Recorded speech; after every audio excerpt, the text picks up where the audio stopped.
Okay, so thank you, Jonathan, for your time, for your patience. Of course. We have some lightning questions that our team prepared. Here we go. Okay, so if you could have a superpower for the day, what superpower would you have? Would you like to have? Flight. Okay.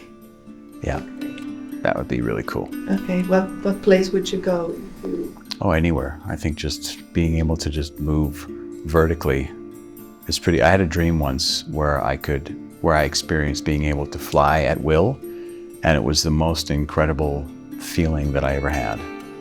Yeah, just be able to move, in any direction at will was pretty incredible. And have you done paragliding? No, I haven't done paragliding, no. Have you? That's the closest, I think, to Yeah. flying, right? Have you done that? No, I haven't. Okay. Yeah, I have to look into that. They may not let me do that until after I finish season 7 of the show. So. Yeah, we want to keep you safe. Yeah. Okay, number 2. If you could travel back in time, what time would you go? Would you go to, and what would you do there? Since I'm spending so much time in this era, probably the 1st century, just to see how close we're getting to the real thing, or how far off we are, I think you guys are doing a pretty good job. Hope so. Time will tell. True. So what's your favorite place in the world to relax and unwind? Well, I'm not going to tell all of you guys, because then you'll just show up. No, probably a beach somewhere where it's just quiet and there's the elements, the water, really like Caribbean kind of beach sort of thing. Hot or a bit cold? No, I like warm weather. Yeah, helps me get tan for the show. So, what's the best advice that you have ever received? Oh, geez. Oh, yeah. I don't know. Maybe for the season, something that maybe peer or an actor. Well, there's been some advice that I read that I've been using often when I get asked certain questions about perceptions of the show and what do I think about opinions about me, good or bad, and so I kind of referred to this bit of advice that was something written by somebody that says what other people think of me is none of my business. So I try to really embrace that and live that out, because we're living in the era of social media and people just living through screen handles and screen names and being able to attack people from the comfort of their digital veil, and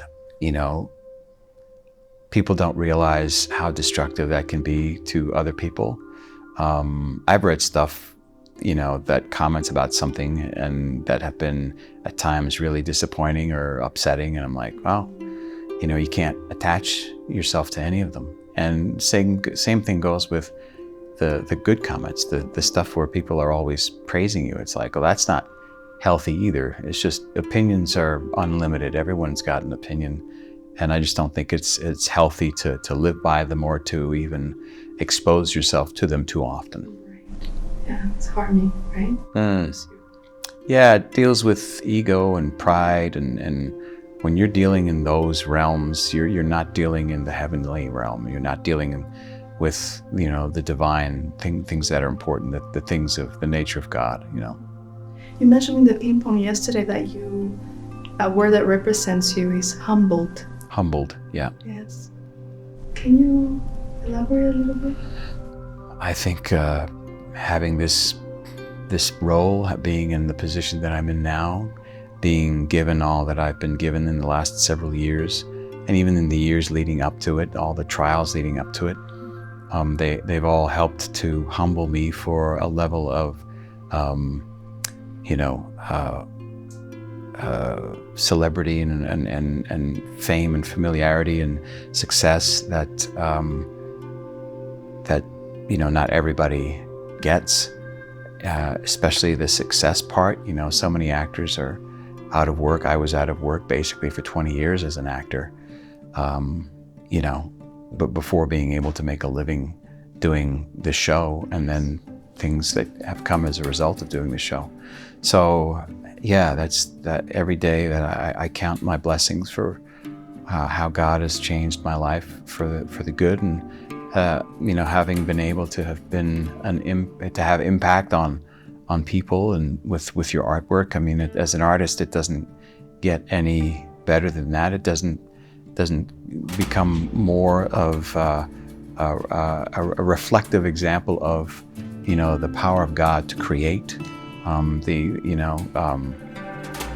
being an artist and creating something from nothing and having an impact on people. So, I mean, it's what everybody wants, to leave a legacy or to leave a mark. Yeah. Or impact on any level, like, I think. To make a difference, yeah, for sure. What's your biggest inspiration in life? How has that influenced you? I think I'd say right now it's God's grace has been my biggest inspiration. Just by virtue of what I've been given and how I try to steward it,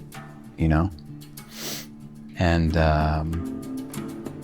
I just hope to get to continue doing what I love to do and sharing the gifts that I've been given with the rest of the world. What has been the most surreal moment in your career so far? Fame as a result of this show, playing this character. Yeah, I mean, it's been surreal and extraordinary at the same time. It's like a superpower. Kind of. If you use it in the right way, I guess. Yeah, because, I mean, people offer you opportunities to do things and see things that other people don't get, and that's really, I think, what it comes down to. If you could invite someone to dinner, living or dead, who would it be? I mean, come on. I point to a picture of myself only because it's representing Jesus, not because I want to have dinner with myself. Right. That would be weird. I have dinner with myself often. So. I think it's the first question that you would ask him, or what is the first thing that you would say to him? How do you like the food? I'm assuming I'm cooking dinner, not we're just going to a restaurant.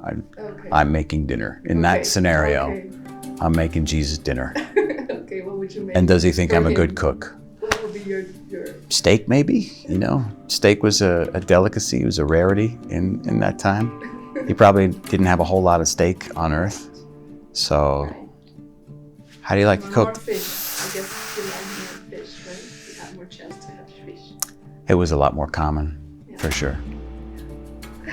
Okay, and the last question is, what is your number one on your bucket list right now? Number one on my bucket list. Getting through season 4 PR. There's more to come. There's still a ways to go. Is Brazil the last one? Yeah. The number one on my bucket list is sleeping on a beach for 3 days.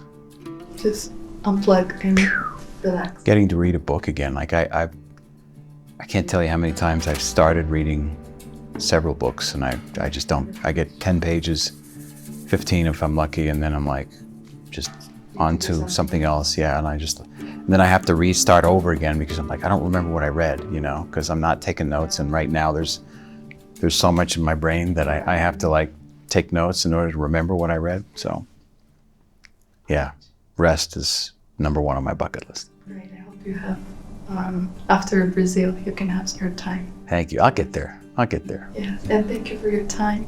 Of course. We bless you. We deal with the social media in Latin America.